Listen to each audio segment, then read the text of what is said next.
la direction de Philippe Pitot, l'écoute à la recherche du lien social perdu. Édition RS, novembre 2023. Qui êtes-vous? Professeur honoraire à l'Université d'Aix-Marseille et depuis ma cessation d'activité professionnelle, il y a environ 2 ans, j'occupe la fonction bénévole de président de l'Institut de gérontologie sociale, dont j'ai été le directeur depuis 1990. Je suis donc un chercheur, un praticien et un enseignant dans le champ de la gérontologie sociale, avec la création et l'animation durant 26 ans d'un master intitulé Action gérontologique et ingénierie sociale. J'ai à mon actif un grand nombre de publications en France et à l'étranger. Et je suis cofondateur et codirecteur de la collection Pratique du champ social aux éditions RS. Dans ma démarche concernant ce livre, je suis accompagné par des amis de longue date et des petits nouveaux. Des enseignants-chercheurs et praticiens comme Gérard Ribes, Jacques Gaucher, Vincent Meyer, un praticien du secteur médical, le docteur Louis Tosti, et des personnes du secteur associatif, Jeanne Cialelli, Rémi Deschamps, Philippe Duval et Éric Sanchez. Pourquoi ce livre? À notre connaissance, aucun ouvrage n'existe sur le thème de l'écoute sociale réalisée auprès des personnes âgées, notamment à partir d'expériences de terrain dont la longévité témoigne des besoins en la matière. Il nous est apparu opportun de donner ces outils au personnel et acteurs du champ gérontologique, si malmenés ces derniers temps. Comment l'avez-vous conçu?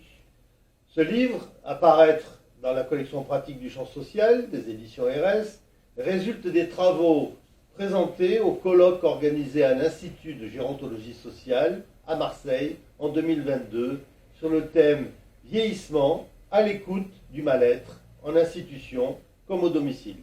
Chaque auteur a été appelé à s'exprimer sur son ressenti au regard de son expérience professionnelle comme de son vécu personnel. Quelle est l'originalité de son approche? Nous sommes, comme toujours, dans l'ensemble des travaux de notre équipe de recherche Vieillissement et champ social, depuis plus de 30 ans, dans une dynamique multidimensionnelle et transdisciplinaire qui se nourrit des pratiques et des réflexions de chacun. À qui s'adresse-t-il? Ce livre s'adresse à tout public, bien évidemment.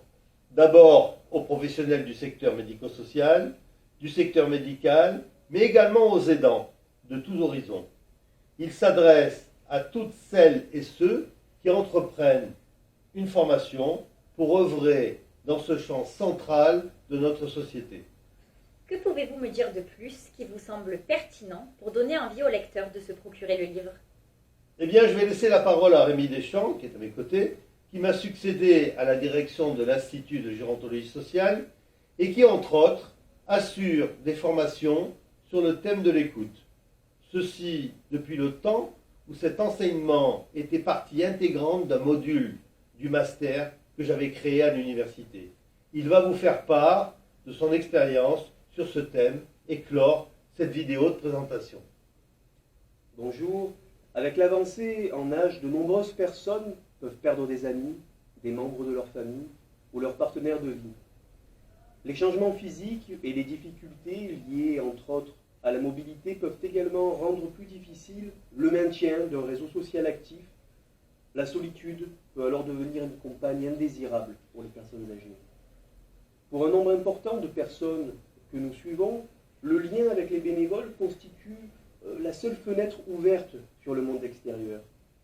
En ce sens, l'écoute sociale offre une continuité à l'histoire des personnes accompagnées, une reconnaissance de leur existence et une préservation de leur mémoire.